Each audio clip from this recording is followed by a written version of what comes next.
June 21st, 1942. After almost 1 year since the beginning of Operation Barbarossa, the Red Army is now facing a crisis like the one it faced in 1941. With Leningrad in enemy hands, the Germans pushing towards Kaluga and Tula, the southwestern front annihilated and the enemy panzers roaring at the gates of Rostov, it truly seems that the Soviet High Command didn't learn any lesson over the past year. It is true that the timely arrival of the so much praised rifle corps might slow down the German attacks towards Kaluga and Tula, but when you commit your reserves to the Bryansk Front, it means that there is nothing left to face the crisis unfolding west of Stalingrad.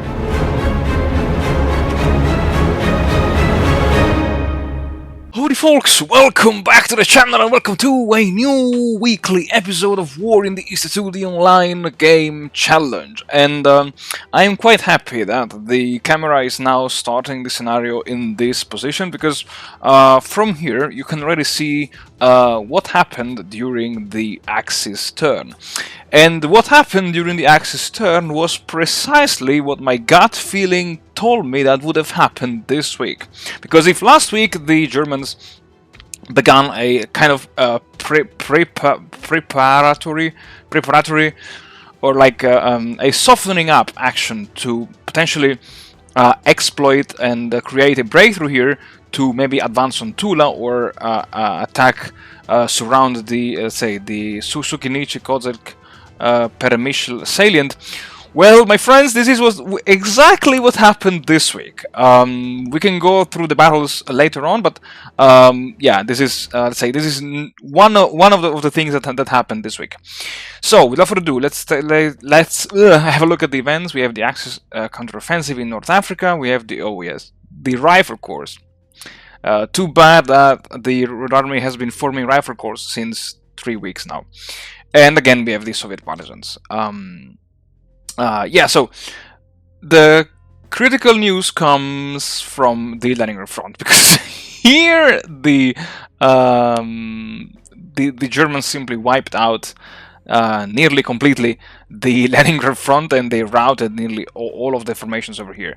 So it makes really no sense. Actually, you know what? Let me do this, and then I will do it in the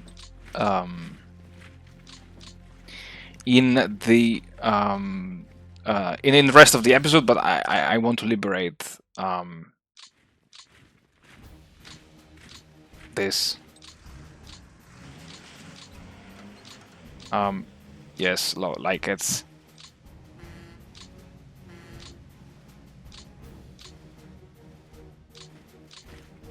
a big mess here now.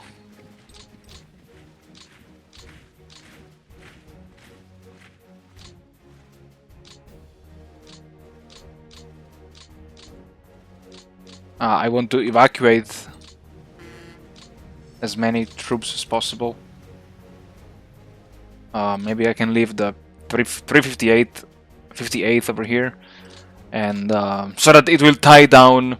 I don't know how many infantry divisions, but yeah, it's always good to keep them here. And I can still move the. Maybe can I also? Oh my God! Please tell me I can. Oh, amazing. So let's disband this fortress.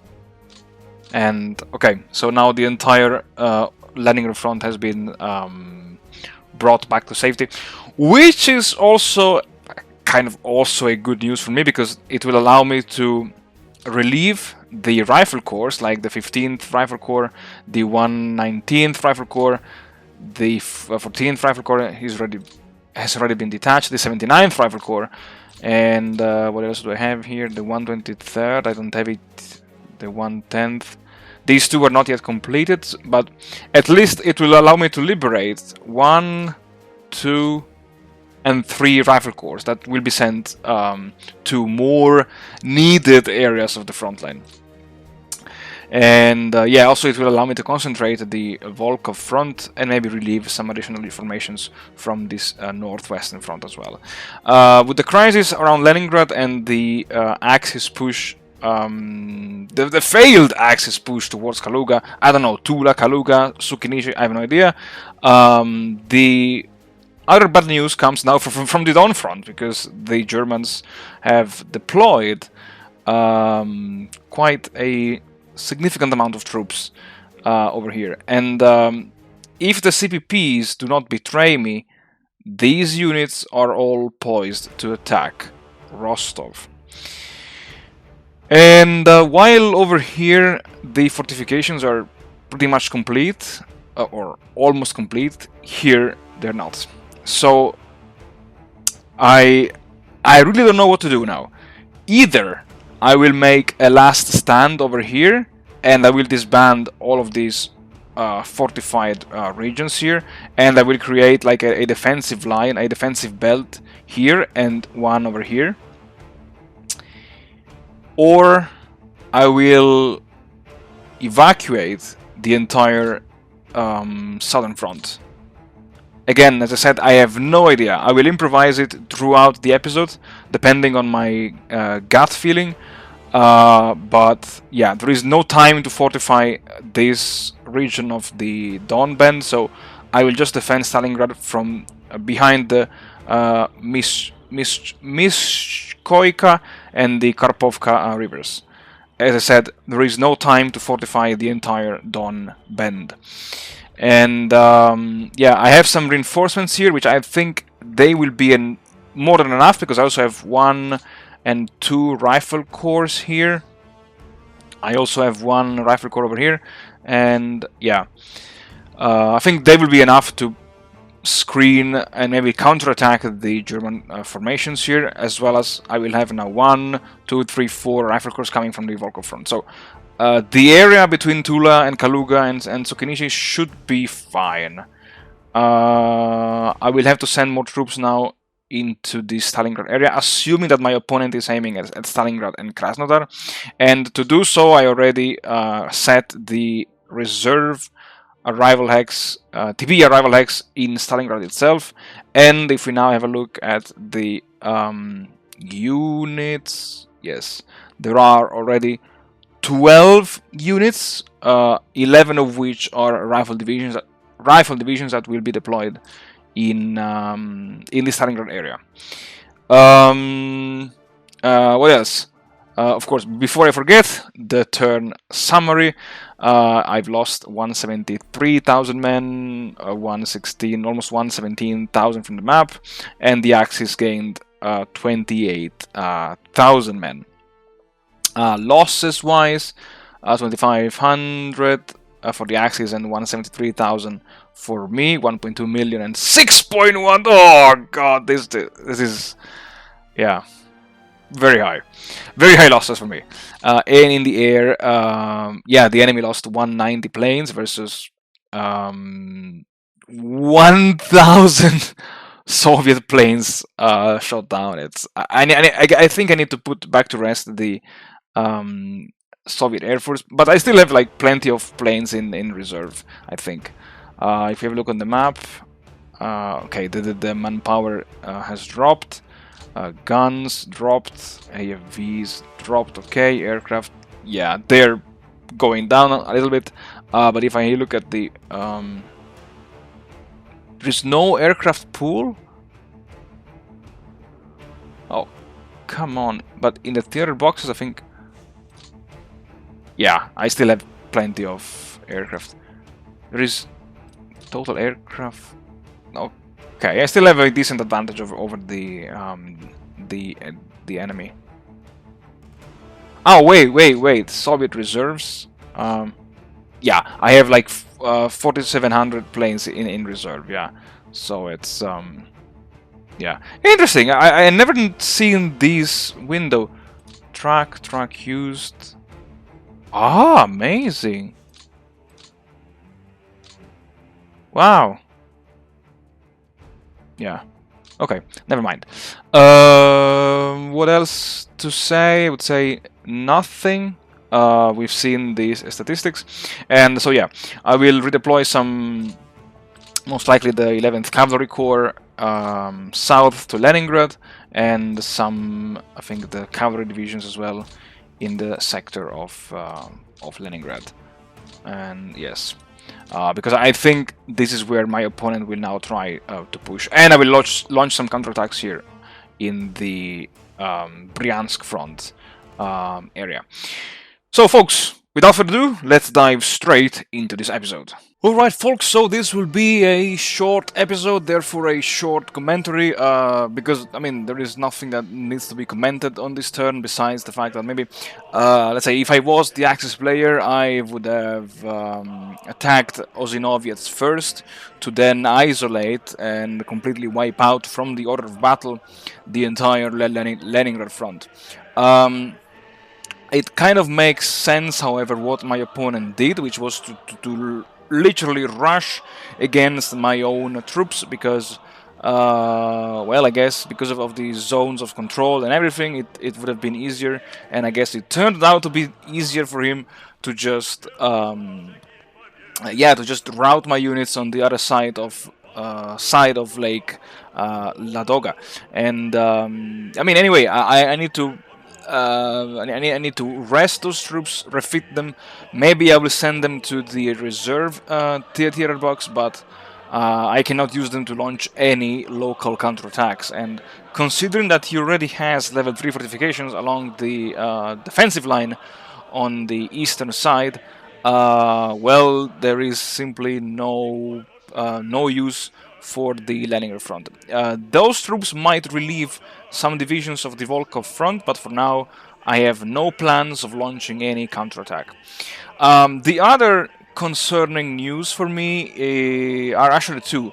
The German push towards Tula.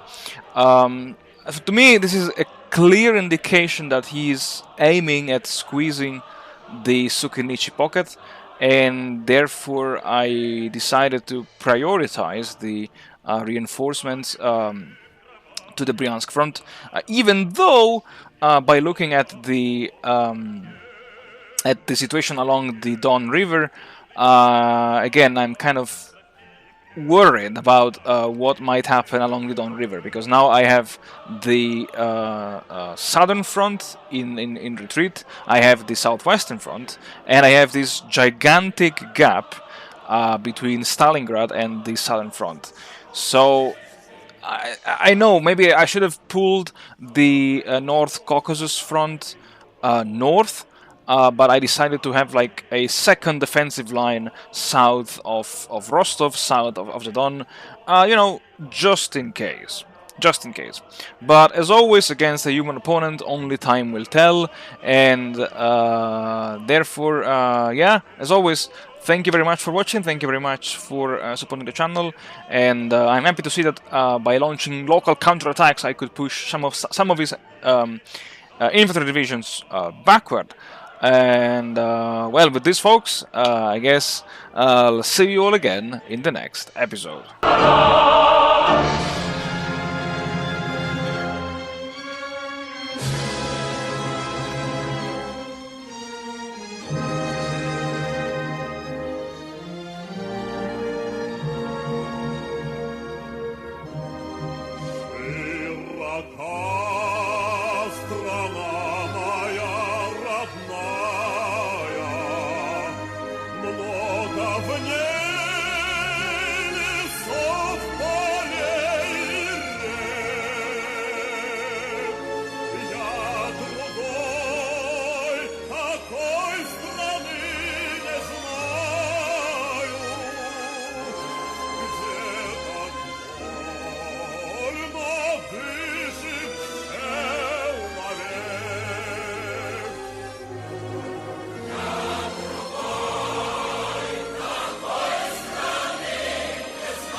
Москвы до самых до окраин, с южных гор до северных морей. Человек проходит как хозяин необъятной родины своей. Всю Всюду жизнь привольна и широка, точно Волга полная течет. Молодым везде у нас дорога, старикам везде у нас почет. Жирная нас, страна моя родная, много вере, сотна лет. Я другой такой страны не знаю, где такой надышит человек. Я другой такой страны не знаю, где такой надышит человек. Наши нивы глазом не обшаришь, не упомнишь наших городов. Наше слово гордое, товарищ, нам дороже всех красивых слов. С этим словом мы повсюду дома. Нет для нас ни черных, ни цветных. Это слово каждому знакомо. С ним везде находим мы родных. Жирная нас, страна моя родная, много вере, сотна лет. Я другой такой страны не знаю, где такой надышит человек. Я другой такой страны не знаю, где такой надышит человек. Над страной весенний ветер веет, с каждым днем все радостнее жить. И никто на свете не умеет лучше нас смеяться и любить.